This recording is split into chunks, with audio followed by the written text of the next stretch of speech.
What is up, guys? I got NotTheWorst here, bringing another Black Desert online video, and today we're taking a look at the patch notes for August 10th. Some new events and things, a couple of content updates, but not a whole lot. I know a lot of people are looking for the class changes that we were seeing on Global Labs. I don't expect we're going to see those for another week or two, because I suspect there's going to be more coming this week.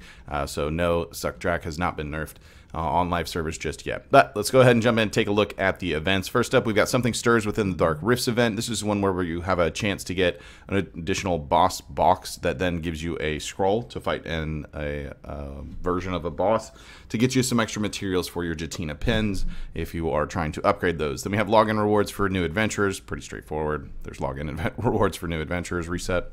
Papu and Otter Special Shop Week 2 has begun. So as before, you can do the little quest line with the Black Spirit and pick whether you want to do Papu or Otter, and you will then have access to the special shop deals for that type. It's going to reset each week.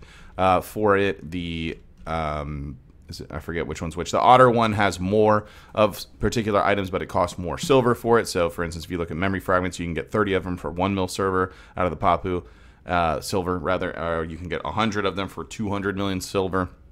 Out of the Otter, and that's kind of how it goes all the way up to their last item is the Turf or Surf gift boxes, and then the Otter one is the life skill kind of pack sort of there, and then the Papu one is the, I guess, combat type, if you will.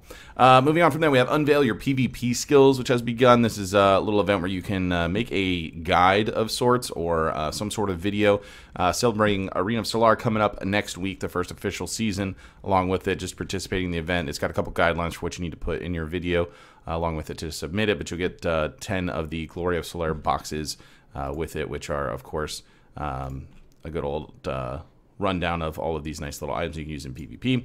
Then we have the Daily Summer Postcards event. Each day, starting Friday, you're going to be getting a postcard into your mail. They do expire within a day, or 36 hours actually, of just different stuff. There's some artisan memories in here, different dice for the new, or the re-event adventure board, and then a Vice of Valk's 50 stack going out later on.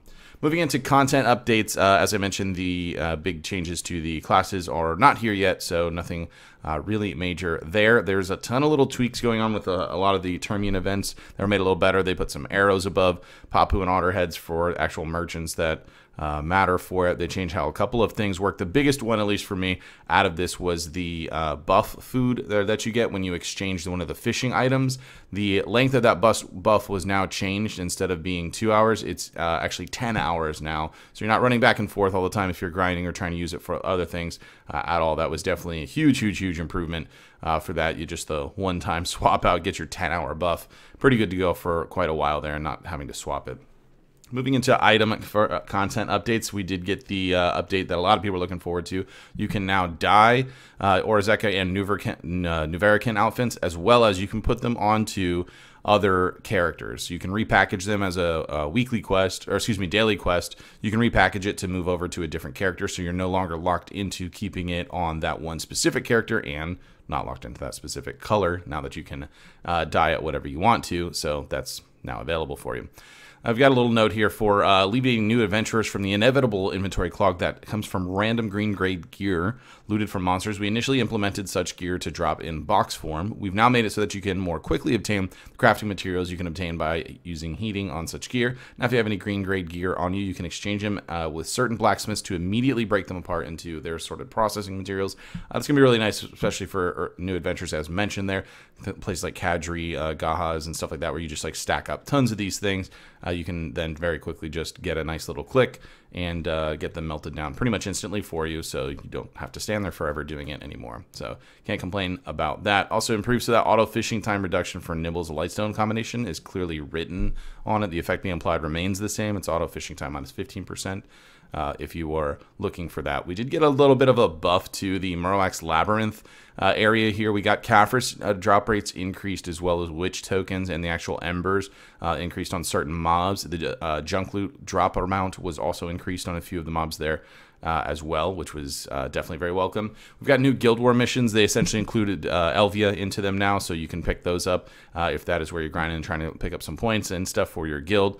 That is definitely available. Other than that, we just have some UI updates, tweaks and fixes, nothing else major. So we can jump on over and take a look at the Pearl Shop for this week. First up, we have the new outfit. It is for Moose of the Gold Scale Dragoon. This thing looks pretty sweet, if I do say so myself. As per usual, 3,400 pearls for the premium set on that. We've got the Riddle Me This outfit boxes. It's those RNG boxes to potentially get a lot of costumes. 1,350 for the one that you can get once a week on it, and it's regularly 2,700. They, of course, have 6+1 RNG away all your actual money for a pack of 7 of those. We've got triple premium, the number 2 outfit pack, so different outfits there. As you can see, we got the checkmate out of the lawn setup is the one that's in the level 2 box. It's 6,800 pearls to pick up 3 of those. You get a bonus of 50 cron stones and 5 item drop scrolls as well. We've got the freshwater pets pack. This has turtle, lost penguin, marmot, or otter in it. You select 2 of those you want. It's 1,100 pearls. It's got some feed to go along with it. For 5,000 pearls, you can get the tier 3 monster pet pack. You pick 3 out of the list below: red orc, golem, tree spirit, chimera, centaurus, or Calmasilvia brown bear. Some feed along with that one.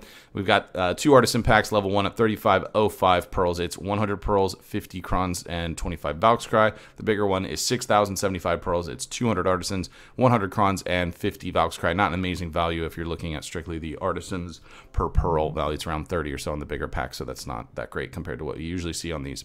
We've got a Black Dragon energy set, 200 pearls to get you 11 energy tonics, a bonus of a Book of Florin, and a 50% life XP scroll. We've got essence set along with that, 200 pearls for that. Gets you 2 Black Spirit essence, 2 item drop scrolls, 1 XP 300% scroll, a 20 stack, and 2 Valkskry. Then we got 20% off on the Marine Romance and Etheria Marine outfits if you're trying to pick those up. And then we see the weekly outfit sale is the Mystic Rakshande outfit. As usual, it's 2720 pearls for that one. So not a ton of stuff going on. We do have Arena Solaire coming out next week. We've got some global lab updates that are a lot of people are pretty antsy about seeing hit live servers. So upcoming stuff. This one's a little bit lackluster there, and really pushing us that Termian event, giving us some tweaks and changes to different things there, and that's mostly it. So let me know what you guys think about what's going on in the comments down below. If you did enjoy the video, be sure to like it. If you're new to the channel, be sure to subscribe so you get notifications when new videos do go live. And if you'd like to catch me playing live, there's a link to my Twitch page in the description down below. You can jump on over there, drop a follow so you get notifications for that as well. With that said, that's going to be it for this one. I want to thank everybody for watching, and I will see you next time.